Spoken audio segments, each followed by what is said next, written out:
गांव में? अच्छा ठीक। देखो मैं ये समझता हूं कि गर्मी बहुत है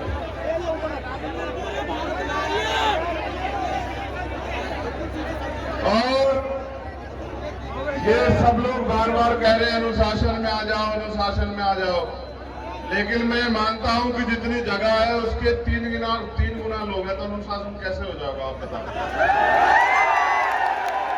अनुशासन तब तो मैं मानता कि टूट रहा है जब सीमित जगह होती, जितनी कुर्सियां होती उतने लोग होते और वो डिस्टर्ब कर रहे होते। यहां तो मेरे लोग एक एक पैर पे खड़े होकर सभा को सुन रहे हैं, तो ये अनुशासन टूट नहीं रहा है। देखो इतिहास गवाह है, वायु और युवा को कभी कोई कैद नहीं कर पाया। वायु भी आजाद होती है और युवा भी आजाद होता है। और आप तो उस समाज के युवा हो जो अब आजादी चाहता है भारत में, तो आपकी छटपटाहट तो लाजमी है। लेकिन क्योंकि मैं आप में से एक हूं, मेरा आपसे एक अनुरोध है, अगर आप बैठकर मुझे सुनेंगे तभी मैं अपनी बात को कहूंगा। अगर आप खड़े होकर सुनोगे तो मैं नहीं कहूंगा। जब आप बैठ के सुनोगे तभी कहूंगा।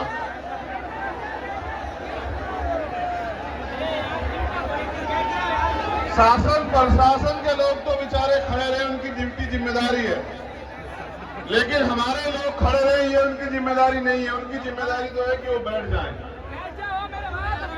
जिससे कि ये भी पता लग जाए आपकी भीड़ में कोई अन्य व्यक्ति तो नहीं खड़ा, वो किसी तरह का माहौल ना खराब कर दे, कोई परेशानी ना क्रिएट कर दे। तो आप लोग बैठ जाओ मेरे प्यारे भाइयों, जिससे कि मैं अपनी बात आपके बीच रख सकूं। जल्दी बताओ, आप मुझे सुनना चाहते नहीं सुनना चाहते बताओ।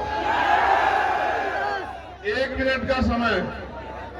आप जानते हो मैं वचनबद्ध हूं, संकल्पित हूं, जो बात कहता हूं उसको निभाता हूं। 1 मिनट का समय, बैठ जाओ।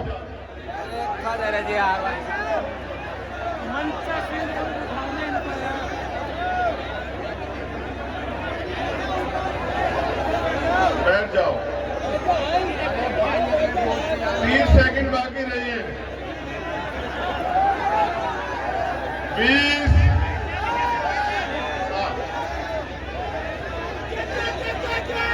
10, 9, 8, 7, 6, 5, 4, 3, 2। धन्यवाद। इस प्यार के लिए बहुत बहुत धन्यवाद। लोग पैसा दे के बुलाते हैं तब नहीं कोई जाता, लोग खाना भेजते हैं, गाड़ी भेजते हैं, शराब बांटते हैं तब नहीं कोई जाता, अपनी शर्तों पे जाता है। और आप जहां जाते हैं वहां की महफिल लूट लाते हैं। बहुत बहुत धन्यवाद आप सब लोगों का। आपने वो महापंचायत भी सफल करा दी, वो जो हमारे लोगों ने महापंचायत की थी, आप इतनी बड़ी संख्या में वहां गए कि आपने उसको भी सफल करा दिया। आपको उसके लिए भी बहुत बहुत बधाई। देखो ये टेंट भी अपनी जगह छोड़ने लगा आपकी ताकत के आगे। चलो अच्छा, मेरी बात पे गौर करो। सर्वप्रथम तो राजस्थान में ये 3रा सामाजिक न्याय महासम्मेलन, इसके बाद 4 और करने।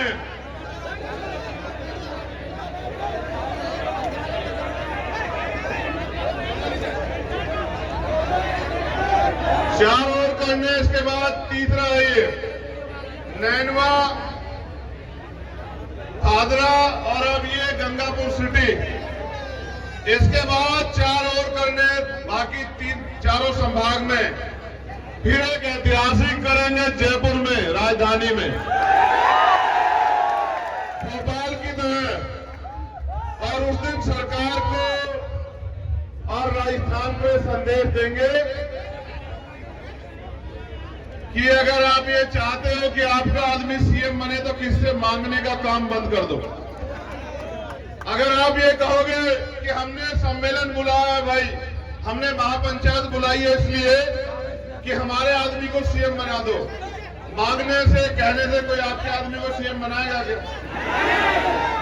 मैं तो अपने उन भाइयों से भी कह रहा हूं, अपनी ताकत पहचानो, वोट आपका है, राज आपका आएगा, कोई रोक नहीं सकता है।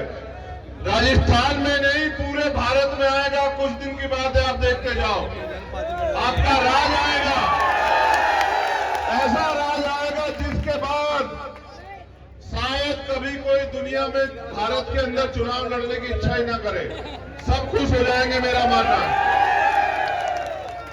आज की इस सम्मेलन के यहां इस मंच पर उपस्थित हमारे प्रदेश के प्रभारी भाई सतपाल चौधरी जी, हमारे भीम आर्मी के प्रभारी भाई अनिल दिनवाल जी, हमारे सम्मानित नेता अमरचंद हरसोलिया जी, मोहनलाल बैरवा जी, हमारे प्रदेश के अध्यक्ष राम लखन मीणा जी, भाई सोएब खान जी, भाई करतार सिंह जी, छोटे भाई शैलेश मोसपुरिया जी, भाई संजय वाल्मीकि जी, भाई रामपाल भारतीय जी, भाई जो संचालक कर रहे थे भाई बीएम मखोरिया जी, भाई केएल माथुर जी, भाई राम सिंह इंदौरिया जी, भाई जितेंद्र अटवाल जी, हमारे पूर्व के प्रदेश अध्यक्ष भीम आर्मी भाई सत्यवान जी, भाई रुकम सिंह जी जो जिलाध्यक्ष है गंगापुर सिटी के, भाई सुनील कुमार भिंडा जी, भाई विनीत सांखला जी जो हमारे यूथ के प्रदेश अध्यक्ष हैं, भाई विकास पोसवाल जी, भाई राजेश सरपंच जी और भाई बाबूलाल जी जो डीओ हैं, भाई अजय जी, पुष्पेंद्र जी, मीना सिंह जी, भाई नरेश मीरवाल जी, प्रेम नारायण मेहर जी, बहन विद्या वर्मा जी, बहन मीरा मेघवाल जी, बहन संतोष मेघवाल जी, भाई सुमित अम्बेश जी, मदन मेघवाल जी, छोटी बहन एकता जी, अमित करसोलिया जी, धर्मेंद्र फैसला जी, मेरे साथ आए भाई कैप्टन मुकेश वाल्मीकि जी, भाई राज सिंह नेहरा जी जो मुख्य अतिथि के तौर पे हमारे साथ आए, भाई सुशील प्रधान जी और आज के आयोजक साथी भाई मुकेश बैरवा जी। आज हमारे एक साथी का जन्मदिन भी है, चतर सिंह जी का, उनको भी बहुत बहुत बधाई।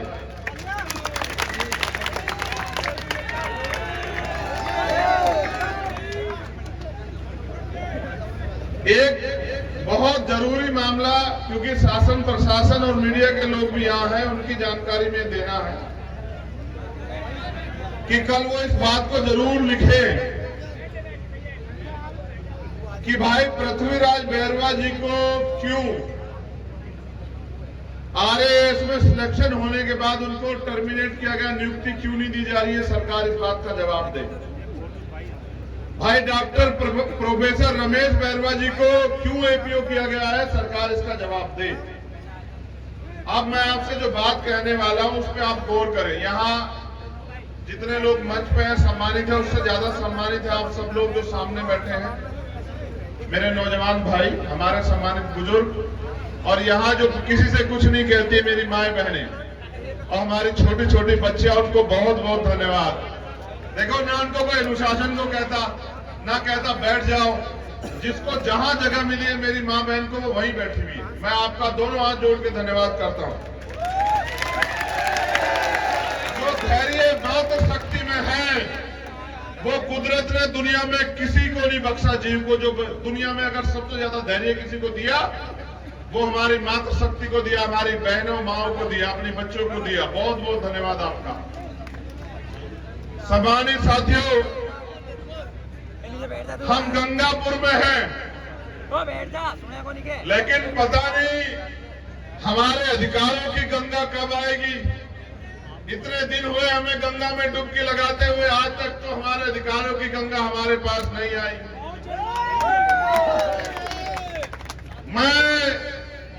मंच के माध्यम से जो समय समय पे संत गुरु महापुरुष जन्मे हैं, मैं उन सभी को भी नमन करता हूं। ये राजस्थान की धरती, यहां भी बहुत सारे महापुरुष जन्मे जिन्होंने सामाजिक अन्याय, सामाजिक उत्पीड़न, सामाजिक गैर बराबरी के खिलाफ लड़ाई लड़ी। और जब मैं देश के किसी भी कोने में जाता हूं, हर प्रदेश में एक न एक ऐसे महापुरुष पैदा हुए जिन्होंने इस समाज को नैतिकताचार से उभारने के लिए, इनको मानव का जीवन देने के लिए, जिसमें स्वाभिमान सम्मान हो उसके लिए प्रयास किया और अपने प्राणों तक का बलिदान दिया।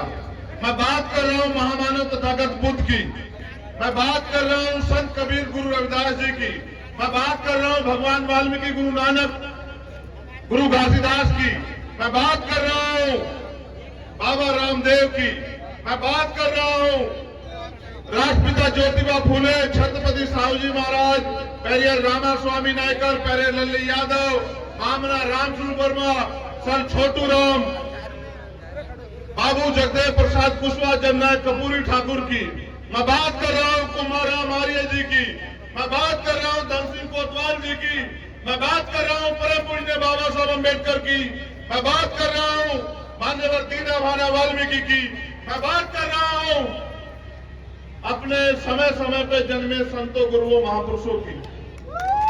इसलिए कर रहा हूं, चाहे वो महाराज सिंह भारती रहे हो या महामना रामस्वरूप वर्मा रहे हो या फिर मेरे गुरु मान्यवर काशीराम रहे हो, मैं इसलिए उनकी बात कर रहा हूं कि आपको आपका इतिहास याद रहे। ऐ मेरे लोगों, आप अपना इतिहास भूल गए हो, मैं आपको इतिहास याद दिलाने के लिए आया हूं। मैं अपने नौजवान इस आंधी से कहना चाहता हूं, जो नौजवानों की आंधी यहां बैठी है, तुम में वो दम है कि बड़े से बड़े तानाशाह का तख्ता पलट कर दो, तुम में वो दम है कि बंजर मट्टी को उपजाऊ बना दो, बंजर भूमि का सीना चीर दो। तुम किसान कमेरों की औलाद हो। अगर जानना हो तो 50 साल पहले का अपना इतिहास जानो कि तुम्हारे पूर्वजों इस देश में क्या क्या नहीं सहा। चलो बात करते हैं, आपको बताने आया हूं कि गलती कहां हो रही है। आप मुझसे प्यार करते हैं? जो लोग ये पूछते रहते हैं कि चंद्रशेखर राजस्थान क्यों आता है, वो तो यूपी का है, उनको ये बस ये बता देना कि वो हमारा नेता नहीं, वो हमारा भाई और उसका हमारा खून का रिश्ता है। उसने हमसे वादा किया कि अगर आपके लिए खून की आखिरी बूंद भी चुकानी पड़े तो उनका भाई पीछे नहीं हटेगा। ये बात बस उनको बता देना। न मेरा कल आपसे राजनीतिक रिश्ता था, ना आज है, ना जिंदगी में रहेगा। मेरा आपका खून का रिश्ता है, मेरा आपका दर्द का रिश्ता है, मेरा आपका संघर्ष का रिश्ता है, मेरा आपका उस अन्याय के खिलाफ जो लड़ाई चल रही है वो रिश्ता है कि ना गुलामी आप सहना चाहते, ना गुलामी मैं सहना चाहता। मेरा तो नाम ही आजाद है, गुलाम ना पैदा हुआ, ना जीऊंगा, ना मरूंगा। सम्मानित भाइयों, 14 अगस्त 1947 भारत गुलाम था अंग्रेजों का। मेरी बात पे गौर करना, क्योंकि नौजवान साथी सिर्फ नारे ना लगाएं, उनके कंधों पे समाज को तराने की जिम्मेदारी है। उनको अपने आप को झुका के अपने समाज को अपने कंधे पे बिठा के ताकतवर बनाना है। और जिसने ठान लिया है, जिसने नीला मटका डाल लिया है, उसके ऊपर और बड़ी जिम्मेदारी आ गई है कि वो अपने मान सम्मान को और अपने स्वाभिमान सम्मान को और अपने समाज के अधिकारों को लुटने ना दे, उसे झुकने ना दे, उसे बिकने ना दे, उसको हार ना मानने दे। तो मैं बात कर रहा हूं तब की जब हम इस देश में गुलाम हुआ करते थे। 14 अगस्त 1947 हम इस देश में गुलाम थे। गुलाम तो पूरा भारत था, लेकिन पूरे भारत के सब लोग अधिकारों से वंचित नहीं थे। बहुत सारे लोगों को अधिकारों की आजादी थी, पढ़ने की, लिखने की, घूमने की, मकान बनाने की, जमीन रखने की, खेती करने की और तमाम तरह की आजादी थी। लेकिन जो गुलामों के गुलाम थे, ये बहुजन समाज के लोग, जो आज जातियों में बट के अपनी एकता को कायम नहीं कर पा रहे। मैं तो बधाई देता हूं कि आपने जोड़ा, आपने SC/ST की महापंचायत की, मुझे बड़ी खुशी हुई। मेरे रूप में ये सब लोग चंद्रशेखर वहीं थे, आपने देखा होगा। मगर देश आजाद हुआ 15 अगस्त 1947 को। 14 अगस्त को जो गरीब था, 15 अगस्त को वो गरीब था। 14 अगस्त को जिसके खाते में 100 रुपए थे, 15 अगस्त को भी उसके खाते में 100 रुपए थे। 14 अगस्त को जिसके पास एक गज जमीन नहीं थी, 15 अगस्त को भी उसके पास एक गज जमीन नहीं थी। 14 अगस्त को जो सामाजिक असमानता का शिकार हो रहा था, 15 अगस्त को भी वो सामाजिक असमानता का शिकार हो रहा था। 14 अगस्त को जिसको मंदिर में जाने की आजादी नहीं थी, 15 अगस्त को उसको मंदिर में जाने की आजादी नहीं थी। 14 अगस्त को जिसको बिजनेस करने की आजादी नहीं थी, 15 अगस्त को भी उसको बिजनेस करने की आजादी नहीं थी। हमें आजादी कब मिली? जब 26 जनवरी 1950 को बाबा साहब अम्बेडकर के द्वारा लिखा संविधान इस देश में लागू हुआ। तब हमें आजादी मिली। क्या आजादी? कि हम भी सम्मान से पूरे देश में कहीं घूम सकते हैं। हम भी पूरे देश में किसी भी सरकारी जगह पे जो दूसरों का अधिकार है वो अधिकार हमें भी है, और हम भी बिस्लेरी का पानी पी सकते हैं। इतिहास पढ़ो, अब से लगभग 100 साल से पहले बाबा साहब अम्बेडकर आपको तालाब से पानी पिलाने के लिए लड़े। मेरे लोगों, याद करो वो दिन। और आज उनके वंशज देखो, बाबा साहब के संविधान की देन है कि आज उनके वंशज बिस्लेरी का पानी पी रहे हैं। ये आजादी मिली 26 जनवरी 1950 को। लेकिन जो बात मैं आपसे कह रहा हूं उस पर गौर करना। ये आजादी कितने मुकाम तक पहुंच पाई और कितने अधिकारों के लिए आपको संघर्ष करना पड़ा, लड़ना पड़ा, आंदोलन करने पड़े, लाठियां खानी पड़ी, मुसीबतें झेलनी पड़ी। जैसा मैंने आपको बताया कि 26 जनवरी 1950 को आजादी संविधान के जरिए मिली, लेकिन संविधान के साथ ये शर्त रखी गई जो अंतरिम सरकार बनी, पंडित जवाहरलाल नेहरू के नेतृत्व में बिना चुनाव लड़े, उस सरकार ने वादा किया बाबा साहब अम्बेडकर से कि जो संविधान में अधिकार आपने लिखे हैं, जो ये भाग 4 में नीति निर्देश तत्व में जो आपने इनकी तरक्की के लिए योजना बनाई है, जो आर्टिकल 340 में दलितों से भी पहले पिछड़े वर्ग की तरक्की का रास्ता आपने खोला है, जो सभी धर्मों को धार्मिक आजादी आपने दी है, जो किसानों को सर छोटू राम और बाबा साहब अम्बेडकर के रूप में जो गरीबों को जमीन मिले, जिसको चौधरी चरण सिंह जी ने बाद में करके भी दिखाया, वो जमीन रखने का अधिकार जो है वो अंतिम व्यक्ति को भी मिलेगा। ये बात और ये दावा बाबा सरकार ने किया और बाबा साहब अम्बेडकर ने उन पर भरोसा किया। लेकिन बाबा साहब ने अपने बच्चों को भी कुछ कहा। वो ये कहा, जब उन्होंने पहले हमें वोट का अधिकार दिलाया था, उस वोट के अधिकार के खिलाफ सब लोग थे। कोई कहता था वोट उसको मिलेगी जो लगान देता, कोई कहता वोट उसके मिलेगी जिसका व्यापार हो, कोई कहता वोट उसके मिलेगी जिसकी जाति ऊंची हो, कोई कहता वोट देने का अधिकार उसको मिलेगा जो पढ़ा लिखा हो, जो पैसे वाला हो। लेकिन बाबा साहब ने कहा, क्योंकि वो दूरदर्शी थे, उन्होंने कहा फिर इस देश का लोकतंत्र मजाक बन के रह जाएगा अगर चंद लोग फैसला करेंगे कि किसकी सरकार होगी। तो बाबा साहब ने तर्क देके सहमत किया कि देश के अंतिम व्यक्ति को भी वोट का अधिकार मिलना चाहिए और जनता तय करेगी कि राज किसका आएगा। उन्होंने नारा भी दिया मेरे लोगों आपके लिए कि आज मैंने रानी का पेट चीर दिया है, आज के बाद राजा बैलेट बॉक्स से तैयार होगा, आपकी वोट से तैयार होगा। उन्होंने नारा इसलिए दिया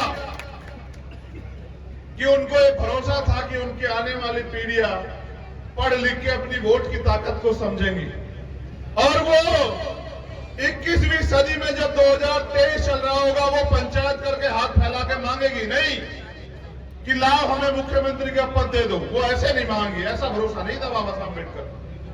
बाबा साहब अम्बेडकर को भरोसा था कि पढ़ लिख के हमारे लोग समीक्षा करेंगे, आकलन करेंगे, संघर्ष करेंगे और अपनी वोट को संगठित करके भाईचारा बना के प्रदेशों में और देश में अपना राज व्यवस्था जो है लागू करके दिखाएंगे, अपना राज लाके दिखाएंगे। क्योंकि भारतीय संविधान में जो अधिकार आपको मिले हैं नौजवान साथियों, उन अधिकार को लागू, उन कानूनों को लागू कराने की अगर ताकत किसी के पास है तो वो सत्ता के पास है। जिनकी सरकार होती है वो कानून को अपने तरीके से लागू कराते हैं, और जो नए कानून बनने चाहिए आपके अधिकारों के लिए, उनको कानूनों को बनाने की ताकत भी इस पंडाल में नहीं है। वो ताकत भी विधानसभा और लोकसभा के पास है। आप लाखों लोगों की भीड़ कर लो और वोट आपको 4 ना मिले तो आप कुछ नहीं कर सकते हो। पूरे राजस्थान के बहुजन समाज के लोग भी सड़क पे खड़े हो जाएं तो एक कानून नहीं बना सकते, क्योंकि भारतीय संविधान ने कानून बनाने का अधिकार विधानसभाओं को और लोकसभाओं को दिया।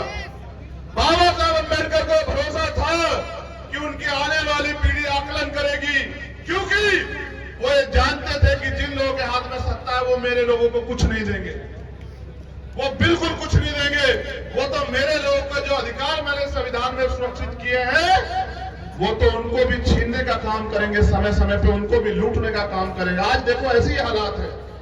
देखो, कहते हैं कि न्याय सबका जन्मसिद्ध अधिकार है। आप मुझे जवाब दो और कहो कि चंद्रशेखर झूठ बोल रहे हो हमारे भाई कि इंदर मेघवाल को न्याय क्यों नहीं मिला। आप बताओ मुझे, जब न्याय जन्मसिद्ध अधिकार है तो इंदर मेघवाल को न्याय दिलाने के लिए आपको आंदोलन क्यों करना पड़ा राजस्थान में। आप बताओ, न्याय अगर जन्मसिद्ध अधिकार है तो जितेंद्र मेघवाल को उसकी हत्या की गई, तुम्हारे भाई की, तुम्हारा खून था वो, उसकी हत्या की गई, उसको बकरे की तरह काट दिया गया घेर के। एक बहादुर तुम्हारे भाई को, उसके हत्यारों को सजा दिलाने के लिए तुम्हें आंदोलन क्यों करना पड़ा। तुम इतने बड़े पैमाने पे क्यों झूठे पाली में जाके। मैं आपसे इसलिए पूछना चाहता हूं कि ओम प्रकाश रैगर फांसी लगा लेता है क्योंकि उसको लगता है उसको न्याय नहीं मिलेगा। मैं इसलिए आता हूं राजस्थान की, ओम प्रकाश रैगर लिखता है सुसाइड नोट में कि मेरा भाई आएगा मुझे न्याय दिलाने के, इसलिए आता है चंद्रशेखर आजाद राजस्थान।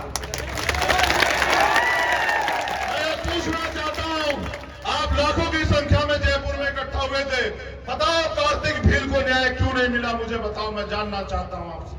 मैं जानना चाहता हूं, आपकी पंचायत के एक हफ्ते बाद ही मेरी बहन पूजा को 10 टुकड़ों में जिन्होंने काटा, उनको, उस बहन के परिवार को न्याय कब मिलेगा बताओ।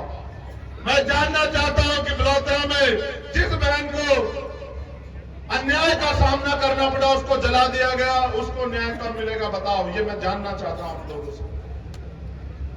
उनको भरोसा था बाबा साहब अम्बेडकर को, उनको क्योंकि एहसास था इनके चरित्र में कि ये मेरे लोगों को न्याय नहीं देंगे, अधिकार नहीं देंगे, और जो अधिकार मैं देके जा रहा हूं उनको लूटने का, छीनने का काम करेंगे। इसलिए मेरे लोगों, उन्होंने रुपया पैसा नहीं, तुम्हें करोड़ों रुपए से भी ताकतवर वोट का अधिकार दिया। तुम चाहो तो यहाँ के मुख्यमंत्री को हरा के उसकी नाक रगड़वा सकते हो अगर तुम चाहो। ये ताकत बाबा साहब अम्बेडकर ने दी है आपको। और तुम देखना, चुनाव आएगा, मेरी माए बहनें यहां बैठी हैं। देखो, मैं नहीं कहना चाह रहा था लेकिन कहूंगा, अभी मुख्यमंत्री जी ने कहा कि वो राशन देंगे, आपने सुना ना, राशन देंगे घर तक, सुना आपने। ये भी गैस सिलेंडर सस्ता करेंगे। 4.5 साल कहां थे? 4.5 साल पहले ये अमीर थे क्या सब लोग, जो आज 6 महीने में आपको इनका सिलेंडर सस्ता करना है। 4.5 साल आपने राशन नहीं दिया। देखो, इस सरकारों की निर्दयता, यही की नहीं, देश की सरकारों की बता रहा हूं, चाहे बीजेपी की हो, कांग्रेस की हो या किसी और की। मैंने देखा कि दिल्ली में मजदूर किस तरह से अपने घर लौटा। इन सरकारों के पास उनको देने के लिए बसें नहीं थी मेरे लोगों, उनको भेजने के लिए ट्रेन नहीं थी। वो अपने बच्चों को अपनी पीठ पे लादकर खून के आंसू रोते हुए उनके पैरों में छाले पड़ गए, तब वो मेरे मजदूर भाई अपने घरों तक पहुंचे। हजारों लोग जाते जाते मर गए भूख से, एक्सीडेंट करके ट्रेन के आगे नीचे आके। हजारों बहनें, उनकी चप्पलें घिस गई, किस तरह से वो घर पहुंची। निर्दयी सरकारों ने कुछ नहीं सोचा। ये यही थे ना सरकार के लोग, जब आप भूख से मर रहे थे, कोरोना काल में लॉकडाउन लगा था, तब भी तो ये सरकारें यही थी। आज चुनाव आ रहा है और उनको दिख रहा है कि वो अपने लोगों की तरफ बढ़ रहे हैं, वो अपने लोगों को ताकत देने के लिए सोच रहे हैं, इसलिए कह रहे हैं राशन ले लो। ये बताओ, जब बाबा साहब अम्बेडकर ने अपने 4 बच्चों को कुर्बान करके आपको वोट का अधिकार दिलाया, उनको राशन पे बेचने का काम करोगे? अपने बच्चों को, अपने महापुरुषों के संघर्ष को चंद राशन पे बेचने का काम करोगे मेरे लोगों? देखो आपकी वोट में कितनी ताकत है। जो आपके घर का पानी नहीं पिएगा, आपके पैर दबाएगा चुनाव में आके और कहेगा आप मेरी दादी हो, चाची हो, आप मेरे भाई हो, भैया हो, आप मेरे चाचा हो, मेरे सर पे हाथ रख दो। और जिस दिन चुनाव चला जाएगा मेरे भाइयों, मेरी बहनों, आप उनके घर जाना, वो अंदर बैठ के मना करा देगा कि नेताजी यहां नहीं। आपसे कहने के लिए आया हूं यहाँ राजस्थान में, आप तय करो। अगर ये लोग बहुत अच्छे हो और ये आपके मन मर्जी काम कर रहे नौजवान, यहाँ कितने बड़े पैमाने पर मीडिया के लोगों छापना कल, अगर आपके अंदर खुददारी है, बताओ कितने मेरे भाई नौजवान बेरोजगार बैठे, जरा हाथ उठा के बताओ मुझे एक बार। ये देखो, ये है राजस्थान की सच्चाई। उठा के रखो, इनको देखने दो, इनके कैमरे देखे, पूरा भारत देखे। नीचे करो हाथ, सुनो, बताओ इस देश के नौजवानों की, राजस्थान की नहीं पूरे देश के नौजवानों की, स्पेशली युवाओं की एनर्जी को बर्बाद किया जा रहा है। वो पढ़ लिख के धक्के खा रहे हैं, कोई परचून की दुकान पे काम कर रहा है, कोई चाय की दुकान पे काम कर रहा है, कोई कहीं मजदूरी कर रहा है, क्योंकि सरकार के पास रोजगार नहीं है। और यहाँ की सरकार, इस सरकार की भी सुनो, यहाँ की सरकार कोई भर्ती ऐसी नहीं जिसका पेपर लीक नहीं होता, कोई भर्ती ऐसी नहीं। 4.5 साल नहीं दिखा। जब हमने कहना शुरू किया मुख्यमंत्री जी कानून व्यवस्था इतनी अच्छी, तो पेपर कैसे, कागज तो नहीं संभाल सकते, मैंने ही कहा ना बूंदी में, म्यांमार में, कि कागज नहीं संभालते, मेरे लोगों की रक्षा कैसे करोगे? तो कहते हैं कि हम जो नकल करा रहे उन पे बुलडोजर चला दोगे। 4.5 साल कहां थे आप? कितनी भर्तियां गिनाऊं आपको? सीएचए के बच्चे जब आंदोलन कर रहे थे, सीएचए वाले, मैं जब उनकी लड़ाई लड़ने के लिए गया, मुझे होटल से उठा के 4 दिन के लिए जेल में बंद कर दिया। मैं ये कह रहा हूं, 4 दिन नहीं मुख्यमंत्री जी, 400 दिन, 4000 दिन जेल में बंद रखो, मेरे लोग एक एक पाई का हिसाब करेंगे तुमसे। ये तब तक आपके भरोसे थे जब तक इन पे किराए का मकान था, आज इन पे अपना घर है। महापुरुष कह के गए हैं कि लोगों के महलों से अच्छी होती है अपनी झोपड़ी। अपनी झोपड़ी में आप मालिक होते हो, उनके दरवाजे जाओगे, उनके पीछे खड़े होंगे, उनके पिछलक्कू बनोगे, उनका राज लाओगे, तो आपके हाथों में, आपके हिस्से में क्या आएगा सोच लेना। मैंने ये भी कहा और फिर कह रहा हूं, साहब कहा करते थे कि जब वोट फूल वालों को दोगे तो फूल वालों की सरकार आएगी, जब फूल वालों की सरकार आएगी तो वो अपने लोगों को ताकतवर बनाएंगे, रोजगार देंगे, काम देंगे। आपके हिस्से में क्या आएगा? जब वोट पंजे वालों को दोगे तो पंजे वालों की सरकार आएगी, पंजे वाले ताकतवर होंगे, पंजे वाले अपने लोगों को रोजगार देंगे, राशन देंगे, अधिकार देंगे। आपके हिस्से में क्या आएगा? अब मैं आपको बताता हूं, आप अपने वालों को वोट दोगे तो मैंने पहले भी कहा कि मांग पत्र बना के दे दो, जितने लोग यहां बैठे। भारत का संविधान तुमसे झूठ बोला गया, मैं इस बात को सार्वजनिक करना चाहता हूं। वो राशन दे के कहते हैं कि हम आप पे एहसान कर रहे हैं, वो राशन दे के कहते हैं कि हम आप पे एहसान कर रहे हैं। सच को भी जान लो, तुम गांव गांव जाके बताना, बताओगे नहीं बताओगे? पहले सुन लो क्या बताना है। बजट समझते हो? बजट, वित्त मंत्री जी बजट पेश करते होंगे ना आपके यहाँ राजस्थान में, करोड़ों रुपए का। वो करोड़ों रुपए आते कहां से पता है आपको? चलो जान लो, जान लो, जान लो। जिसको पता है बहुत बड़े, जिसको नहीं पता जान लो। ये मेरी माए बहनें भी जान लो। जो टैक्स आप देते हो, जो टैक्स आप देते हो, वो टैक्स प्लस जो प्राकृतिक रिसोर्स है यहाँ, उन रिसोर्स से जो आमदनी होती है, चाहे वो सरकारी कर्मचारियों पर टैक्स हो या आम आदमी पर टैक्स हो। टैक्स कैसे होते हैं ये भी बता देता हूं। कई तरह के टैक्स होते हैं। आप घर में माचिस खरीदते हो ना, उस पर टैक्स जाता है। आप बाल काले कराते हो ना, उन पर टैक्स जाता है। आप ये शर्ट पहनते हो ना, इस पर टैक्स जाता है। आप अब तो ऐसी निर्देश सरकार केंद्र में थी, वो तो दूध दही लस्सी में भी टैक्स लगाने लगी, खाने पीने पे भी, आटे में भी। तो जो टैक्स आप देते हो वही पैसा इकट्ठा होके और जो प्राकृतिक रिसोर्स है वही बजट बनता है। वो जो करोड़ों रुपए जिनकी घोषणा होती है, इसका मतलब आपका पैसा आपको देने का नाम सरकार है और सरकार उस पर एहसान करती है कि हम आपको कुछ दे रहे। देखो और सुनो, एक आदमी कम से कम 1000 रुपए का टैक्स बिना कुछ ज्यादा खर्चा किए सरकार के खाते में भेजता है। एक आदमी, एक छोटा सा बच्चा जिसकी कोई इनकम नहीं है, जो बोलना भी नहीं सीखा, उसकी दूध की बोतल पर टैक्स लगता है। वो डायपर पहनता है, उस पर टैक्स लगता है। वो जो कपड़े पहनता है, उस पर टैक्स लगता है। यानी कि एक छोटा बच्चा 1 साल का, वो भी हजारों रुपए का टैक्स एक साल में सरकार को देता है, एक महीने में देता है। अगर साल का हिसाब बनाए तो 12,000 रुपए का टैक्स। मैं तो छोटी बात बता रहा हूं। और सरकार आपको राशन कितने पैसे का दे रही होगी जरा बता दो। कितने पैसे का राशन दे रही होगी? 200 रुपए का। अब देखो कितनी बढ़िया बात है। मेरी माँ भी समझ जाएगी इस बात को, जो ना पढ़ी लिखी हो वो भी समझ जाएगी। माँ, अगर मैं तुझसे 1000 रुपए लूं और 200 रुपए तुझे वापस दूं, तो तेरे पैसे मेरी तरफ है या मेरे पैसे तेरी तरफ है? ये बता दे बस।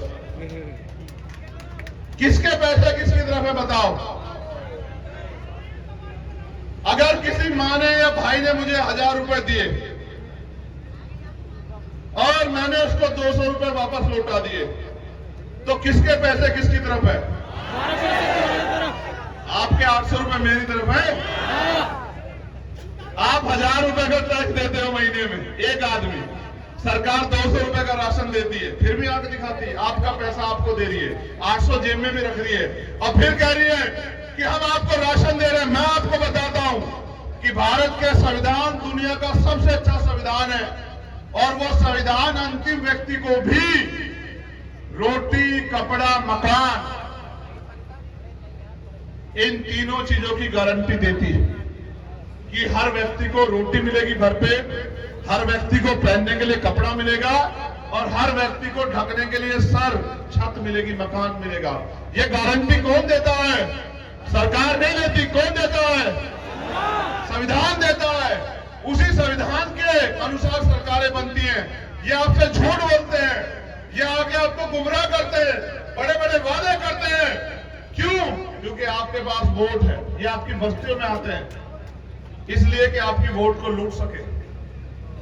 ये आपके गले लगते हैं। आप ये बताओ, अगर अमीर चाहते हैं कि गरीबों का भला हो जाए तो कोई गरीब रहता क्या?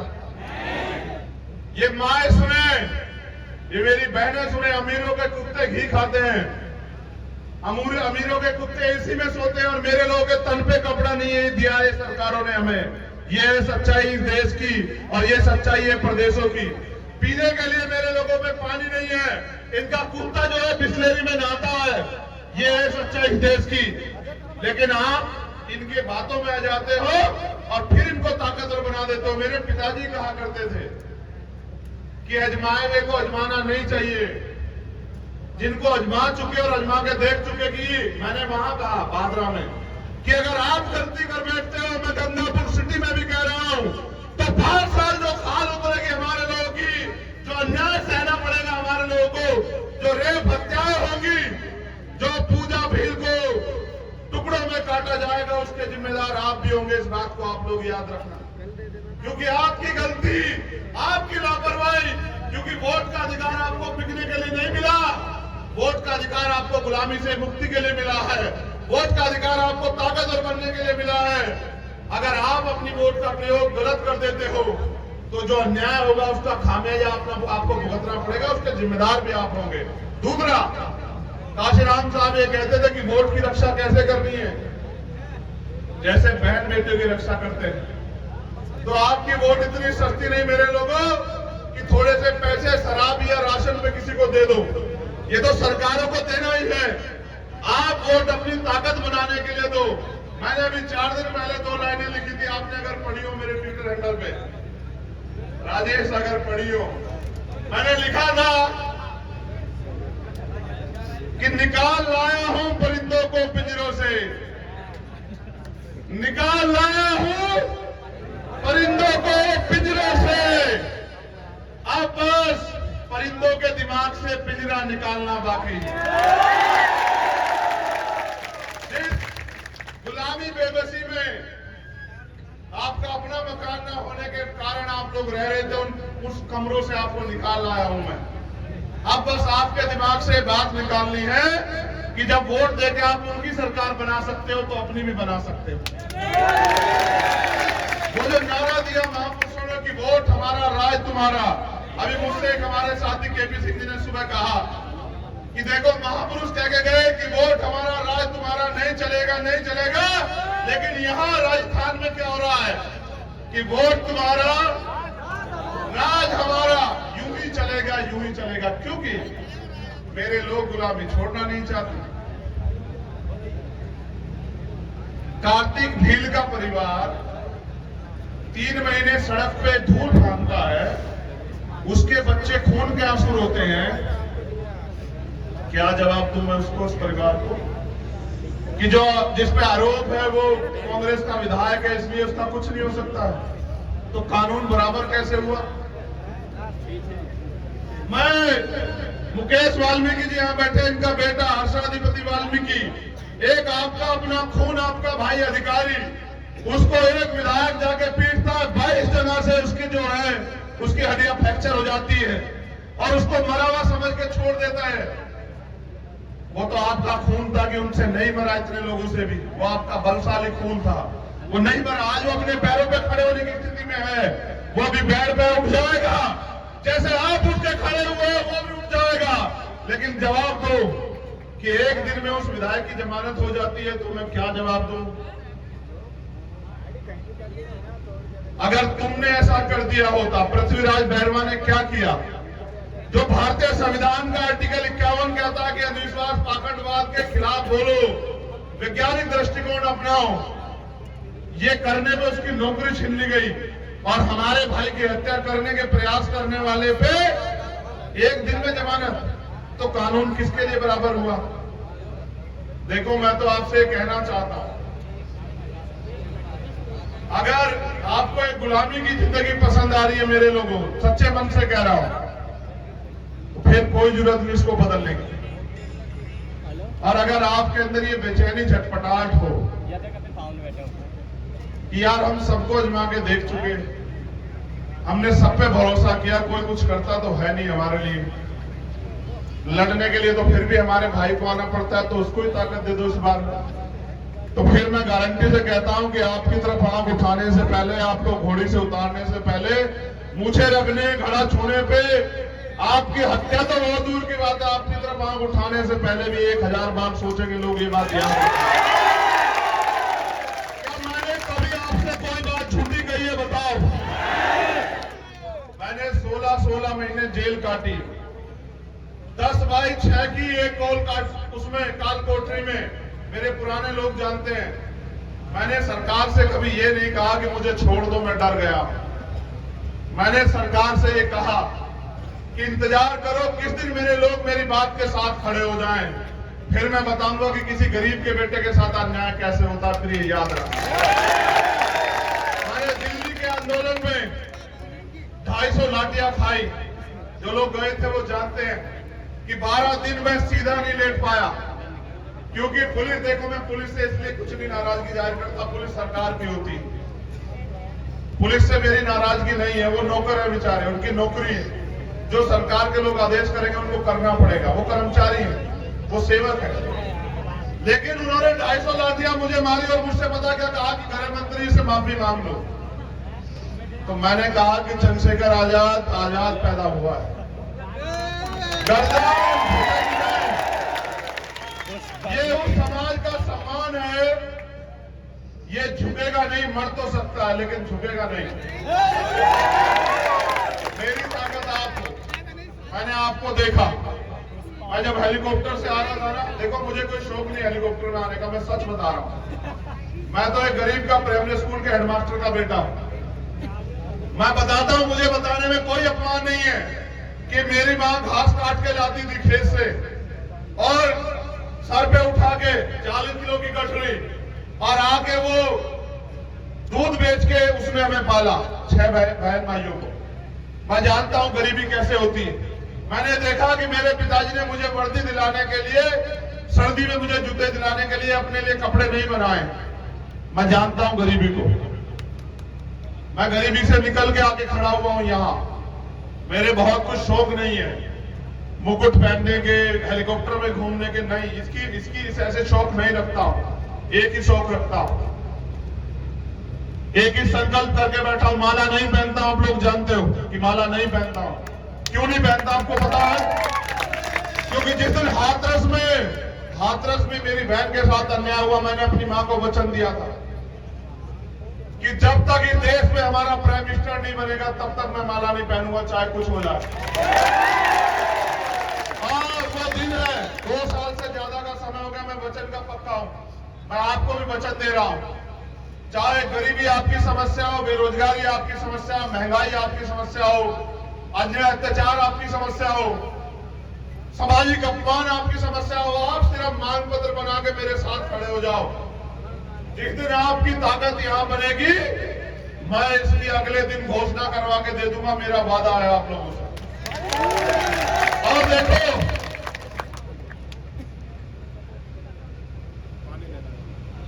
मुझे यहां से एमपी एमएलए भी नहीं बनना है यार भाई, ये भी मेरी इच्छा नहीं है ईमानदारी से कि मुझे एमपी एमएलए बनना है। एक इच्छा मेरी है कि यहां बैठे गरीब के बेटे एमपी एमएलए जरूर बने, और वो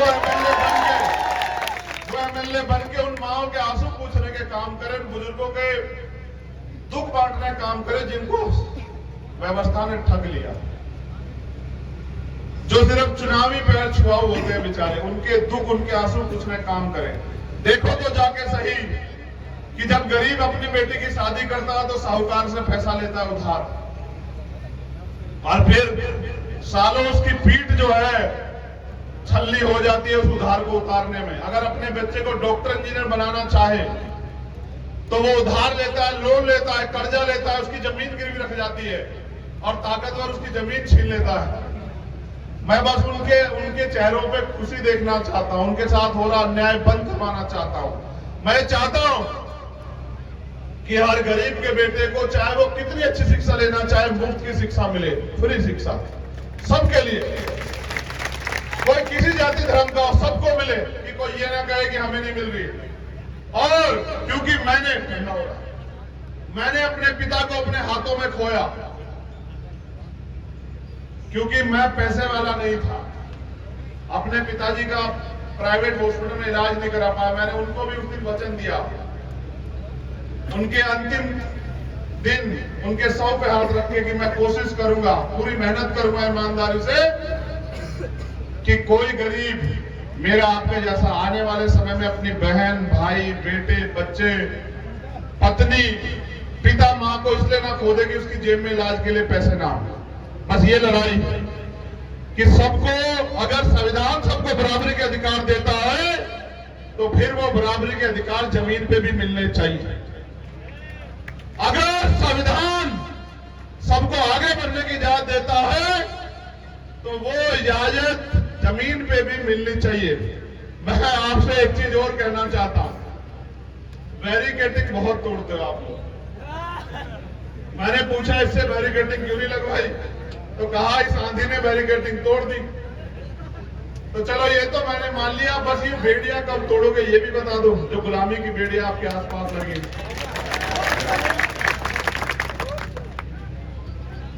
देखो एक कहानी सुनाता हूं, शायद आप समझ जाओ कि गुलामी किसे कहते हैं। गुलामी सिर्फ शारीरिक नहीं होती, मानसिक भी होती है। हाथी देखा आपने? हाथी, एलिफेंट। हाथी जब छोटा होता है ना, बच्चा होता है, उसके पैर में एक मोटी सी संखल बांधते हैं, देख लेना महावत को, किसी को देखना, और उसको मजबूत खूंटे से बांधते हैं। वो पूरी जोर लगाता है लेकिन उस संकल को तोड़ा नहीं पाता। उसके दिमाग में ये बात घर कर जाती है कि ये संकल तू तोड़ नहीं सकता। फिर हाथी बड़ा हो जाता है, जब वो सारी संकल तोड़ सकता है लेकिन फिर उसके पैर में एक छोटी सी रस्सी बांधते हैं। बस ये गुलामी उसके साथ दिमाग में रहती है कि वो इस रस्सी को तोड़ नहीं सकता। आपके दिमाग में भी ये गुलामी बैठ गई है कि भाई हम अपना विधायक नहीं जिता सकते, हम अपनी सरकार नहीं बना सकते। आप ये बताओ, वोट आपका है, आपके वोट से विधायक बनेगा तो भाई आप जब दूसरे का बनाते तो अपना क्यों नहीं बना सकते? देखो, एक और आपसे कह रहा हूं, मैंने ये प्रदेश स्तर पे, राष्ट्रीय स्तर पे भी किया कि जब तक हम जाति के आधार पर तोड़े गए लोगों के साथ, जो हमारा अपना ही सब परिवार है, जिनको हम यहाँ संविधान के अनुसार दलित पिछड़ों के रूप में जानते हैं, आदिवासियों के रूप में जानते हैं, अल्पसंख्यकों के रूप में जानते हैं, जिनको हम संविधान से पहले शूद्रों के रूप में जानते थे, जब तक हम उनमें भाईचारा नहीं बनाएंगे, जब तक हम एक दूसरे के साथ नहीं खड़े होंगे, जब तक हम किसान का, मेरे लोग देखो, याद करो, बाबा साहब अम्बेडकर और सर छोटू राम मिलके लड़े नहीं लड़े? जब मिलके लड़े तभी तो गरीबों को जमीन आई। जब बड़ा भाई और छोटा भाई मिलके लड़ेंगे तो वो किसी भी दुश्मन को निस्तानाबूद कर सकते हैं, और जब अलग अलग लड़ेंगे तो फिर उनका अपना नुकसान होगा। मेरा प्रयास यहां चल रहा है कि बड़े और छोटे भाई सब मिलकर लड़े। मैंने इसका प्रयास पहले किया, जिन्होंने पंचायत की उनको भी ये सीख हमने दी कि हमने राम लखन मीना जी, जो हमारे पढ़े लिखे आदिवासी समाज के प्रोफेसर है, हमारे भाई है, मैंने उनको कहा कि आप नेतृत्व करो, हम इन SC/ST के लोगों को सबसे पहले इकट्ठा करेंगे, आप आगे बढ़ो, हमारे लोग सब लोग मिलकर आपको आगे बढ़ाएंगे। आपका दिमाग, आपकी शक्ति और ये एकता को हम लोग जमीन पे मजबूत करेंगे। हमें देख के उन्होंने ये पंचायत की। फिर अभी हमारा प्रयास हो रहा है कि पिछड़े वर्ग के भाइयों को भी इकट्ठा करें, अल्पसंख्यक वर्ग के भाइयों को भी इकट्ठा करें, उनको भी साथ लाएं। लेकिन ये तब तक संभव नहीं जब तक आप लोग नींव का पत्थर बनने के लिए तैयार ना हो जाओ। जब आप लोग गांव-गांव जाके जोड़ने का काम करोगे तब हम लोग कामयाब हो पाएंगे। क्या आप इस लड़ाई में मेरा साथ दोगे? नहीं, दोनों हाथ उठाओ, 1 मिनट उठा के रखो, ऐसे नहीं मानूंगा मैं आज। जो 1 मिनट में नीचे कर लेगा मैं मानूंगा उसका इतनी हिम्मत थी। वो मत उठाना जो खुद दूसरे सहारे खड़ा है, जैसे इधर के लोग सहारा लेके खड़े, वो हाथ मत उठाना, गिर जाओगे। चलो नीचे करो।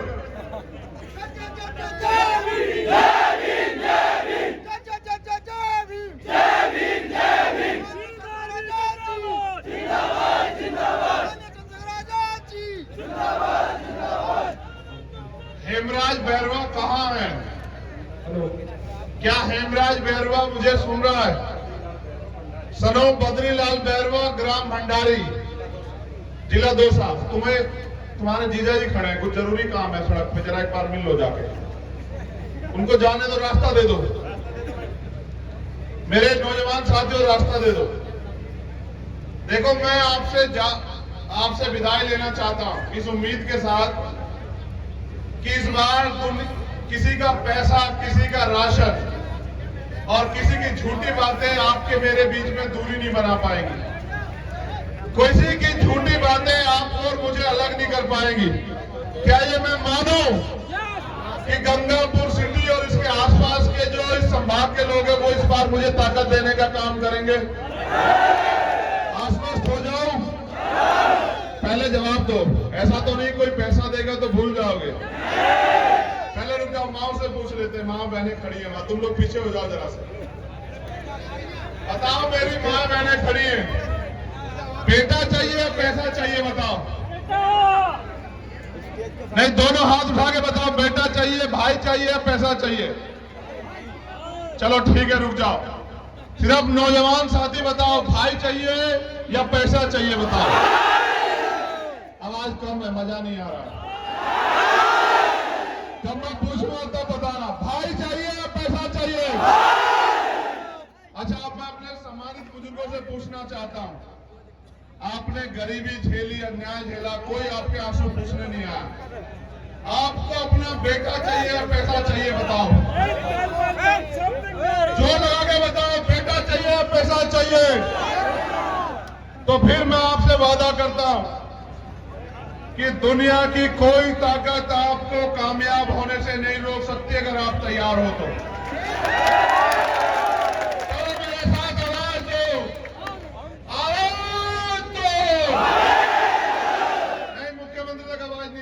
तेज बोलो।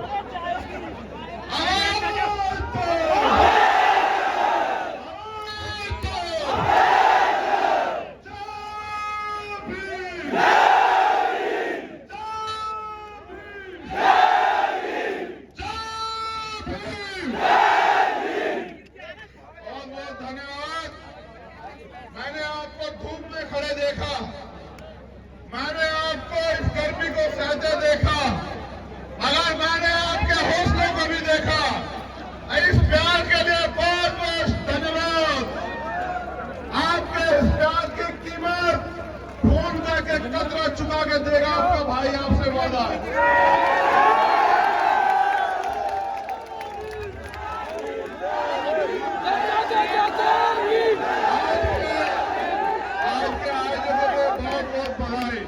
जिन्होंने बहुत मेहनत की, दिन रात एक करके समाज तक एक खबर पहुंचाई, उन सभी साथियों का बहुत बहुत दिल की गहराई से धन्यवाद। जयपुर आओगे